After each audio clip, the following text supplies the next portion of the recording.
कृष्ण की 4 दुर्लभ कहानियाँ। यहाँ हम आपको सुना रहे हैं कृष्ण के जीवन की ऐसी 4 कहानियाँ जो बहुत ही दुर्लभ है।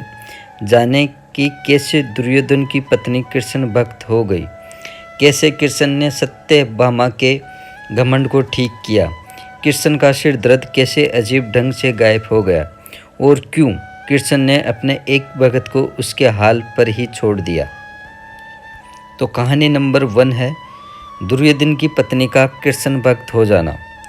सतगुरु दुर्योधन की पत्नी का नाम भानुमति था। वो एक बहुत ही सुंदर लड़की थी और जब कृष्ण दुर्योधन के महल में मेहमान बनकर आए तब वो सिर्फ 17 साल की थी। दुर्योधन ने एक षड्यंत्र रचा जिससे कृष्ण को नशे की हालत में लाकर कोई वादा करा लिया जाए। उसने सभी तरह की व्यवस्थाएं की और इस बात का खास ख्याल रखा कि भोज में खूब अच्छी मात्रा में शराब भी हो। दुर्योधन के दोस्त भी आए और सभी ने इतनी शराब पी कि वे सब नशे में धुत हो गए। पर कृष्ण ने अपने आप को शांत रखा और वे हर किसी को खुश करते रहे। इस सारे हंगामे में भानुमति ने भी कुछ ज़्यादा ही पी ली, जितनी वो पी सकती थी उससे भी ज़्यादा। वो एक युवा लड़की थी और उसे इन चीज़ों की आदत नहीं थी, तो वो नशे में बहकने लगी। कुछ समय बाद सभी लोग बहकने लगे और चीज़ें काबू से बाहर जाने लगी। भानुमति अपने पर काबू खो बैठी। वो कृष्ण से लिपट गई और उनके लिए अपनी इच्छा प्रकट करने लगी। कृष्ण ने उसे किसी शिशु की तरह संभाला और वे समझ गए थे कि किस स्थिति खराब हो चुकी थी। वे समझ गए थे कि भानुमति अगर कुछ गलत कर बैठी तो बाद में संभाल नहीं पाएगी और हस्तिनापुर की रानी का गौरव कलंकित हो जाएगा। इसलिए कृष्ण उसको उठाकर महल के अंदर ले गए और उसकी सास गांधारी के कक्ष में जाकर उनके हवाले कर दिया। अगले दिन सुबह जब भानुमति को पता चला तो वे कृष्ण के प्रति सम्मान और कृतज्ञता से भर गई कि उन्होंने उसे बचा लिया था। तब से वो कृष्ण की भक्त बन गई थी। कहानी नंबर 2 कृष्ण की घमंडी पत्नी। सतगुरु जी कहते हैं, सत्यभामा कृष्ण की दूसरी पत्नी थी। वो एक बहुत ही घमंडी स्त्री थी। उसका ये मानना था कि वो सबसे सुंदर और सबसे अमीर स्त्री थी क्योंकि उसके पिता एक बहुत ही धनवान व्यक्ति थे। तो सत्यभामा जितने और जो रत्न और आभूषण और संपत्ति चाहती थी वो सब उसके पास थे। स्वाभाविक रूप से घमंड उसकी एक बड़ी समस्या थी।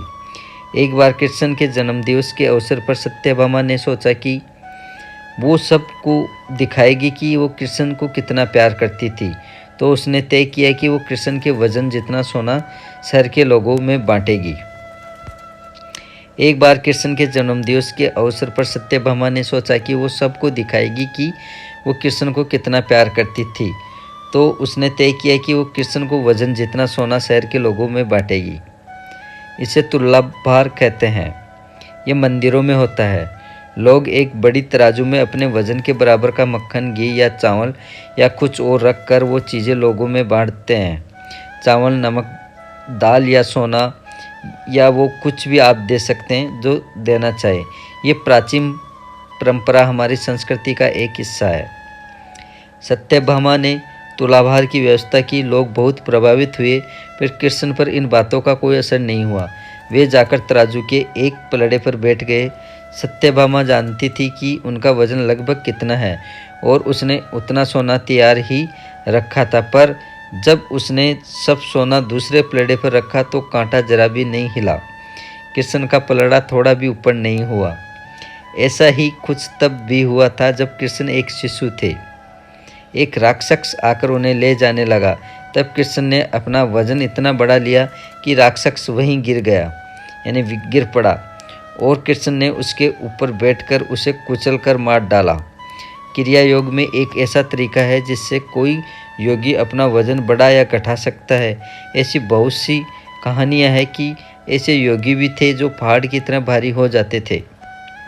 तो इस बार भी कृष्ण अपना वजन बढ़ाकर तराजू में बैठ गए। सत्यभामा ने उतना सोना दूसरे प्लेट पर रख दिया था जितना उसके हिसाब से कृष्ण के वजन के बराबर था, पर कुछ हुआ ही नहीं। तब तक शहर के सभी लोग ये घटना देखने के लिए आ गए थे। तब उसने अपने नौकरों से वो सभी गहने मंगवाए जो उसके पास थे। एक के बाद एक वो गहने डालती जा रही थी और सोच रही थी कि काम हो जाएगा, पर कुछ नहीं हुआ। तब उसने वो सब कुछ भी रख दिया जो उसके पास था, पर पलड़ा जरा भी नहीं हिला। वो रोने लगी क्योंकि ये सब उसके लिए बहुत श्रमजनक था। सारा शहर देख रहा था और उसके पास पर्याप्त सोना नहीं था। वो जो हमेशा अपनी संपत्ति के बारे में इतनी घमंडी थी, उसके पास पर्याप्त सोना नहीं था और उसे समझ में नहीं आ रहा था कि वो क्या करे। तब उसने रुक्मणी की ओर देखा, जिससे वो बहुत जलती थी और हमेशा परेशान रहती थी। उसने रुक्मणी से पूछा, अब मैं क्या करूं? क्योंकि ये बात सिर्फ मेरे लिए ही नहीं, पर तुम्हारे और हम सब के लिए भी बहुत श्रमजनक है। मैं क्या करूं? तब रुक्मणी बाहर गई और तुलसी के पौधे के 3 पत्ते उठा लाई। जैसे ही तुलसी के वे पत्ते उसने तराजू के दूसरे पलड़े पर रखे, कृष्ण का पलड़ा तुरंत ही ऊपर आ गया। कहानी नंबर 3, कृष्ण का अर्धभक्त। सतगुरु जी कहते हैं, एक दिन कृष्ण दोपहर में खाना खा रहे थे और सत्यभामा बहुत ही खुशी और गर्व के साथ खाना परोस रही थी, क्योंकि वो ऐसे व्यक्ति नहीं थे जो रोज़ खाना खाने घर पर आए। उसे ऐसा अवसर कभी कभी ही मिलता था कि वो उसे खाना परोसे, तो वो ये बहुत खुशी और आनंद से कह रही थी। खाने के बीच में ही कृष्ण अचानक उठ खड़े हुए और हाथ धोए बिना ही दरवाजे की ओर दौड़ने लगे। सत्यभामा अवाक रह गई और बोली, अरे ये क्या है? खाना तो खा लीजिए और फिर जाइए। कृष्ण बोले, नहीं, मुझे जाना जरूरी है, और मुख्य दरवाजे की ओर दौड़ पड़े। पर अचानक वे वापस मुड़े और खाना खाने बैठ गए।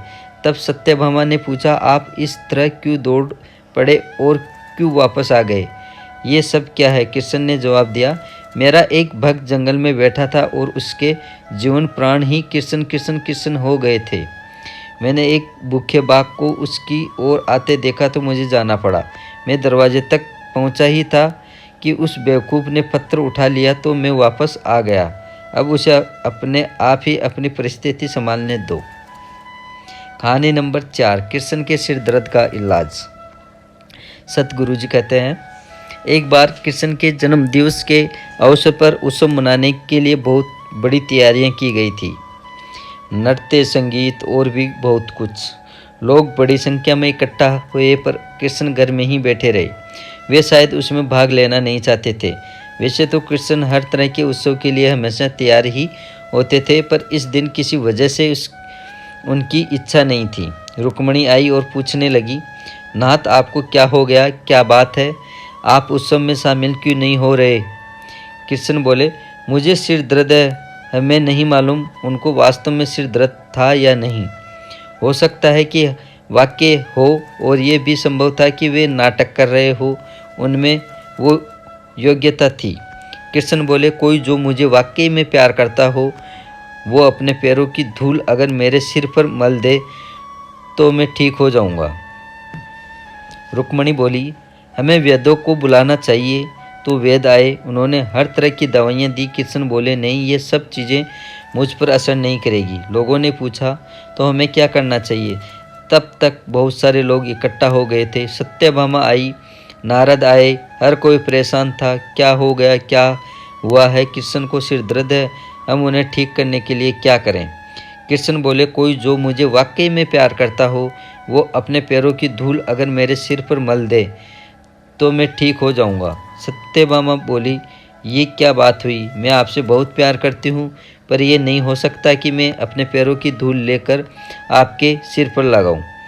हम ऐसा काम नहीं कर सकते। रुक्मणी रो रही थी। हम ये कैसे कर सकते हैं? ये तो आपका अनादर होगा, अपमान होगा। हम ये नहीं कर सकते। नारद भी पीछे हट गए। मैं ऐसा कुछ भी करना नहीं चाहता। आप स्वयं भगवान हैं। मुझे नहीं मालूम कि इसमें क्या रहस्य है। पता नहीं इसमें कौन सा जाल होगा।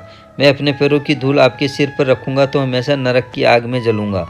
मैं ऐसा कोई काम करना नहीं चाहता। चारों ओर बात फैल गई। हर कोई सकते में था।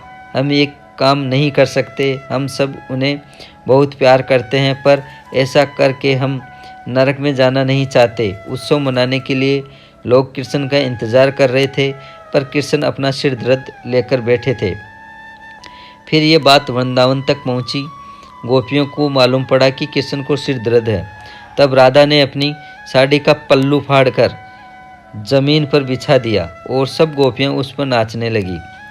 उन्होंने फिर वो पल्लू नारद को देखकर कहा, इसे ले जाइए और कृष्ण के सिर पर बांध दीजिए। नारद वो धूल भरा पल्लू ले आए और उसे कृष्ण के सिर पर बांध दिया। कृष्ण का सिर दर्द तुरंत ठीक हो गया। कृष्ण ने हमेशा स्पष्ट रूप से बताया कि उनके लिए कौन सी चीज़ सबसे ज़्यादा महत्वपूर्ण थी। हालांकि वे राजाओं के साथ घूमते थे और उन्हें बहुत से राज्य भेंट किए गए, पर उन्होंने वे नहीं लिए। उनके लिए यही सच्चा निस्वार्थ सरल प्रेम ही महत्वपूर्ण था। क्या आपको कृष्ण की कहानियाँ पसंद आई है ये 4? तो फ्रेंड्स, जितना हो सके उतना इन कहानियों को आप लाइक, सब्सक्राइब और शेयर ज़रूर करें, ताकि अन्य भाई बहन जो भी है अपने, वो कृष्ण की ये 4 दुर्लभ कहानियाँ सुनकर बहुत ही उत्सुक रहें, बहुत खुश होंगे। तो फ्रेंड्स, कमेंट बॉक्स में हरे कृष्णा ज़रूर लिखें एक बार प्लीज़। तो आज के लिए इतना ही, मिलते हैं अगली वीडियो में। तब तक के लिए बाय बाय। हरे कृष्णा।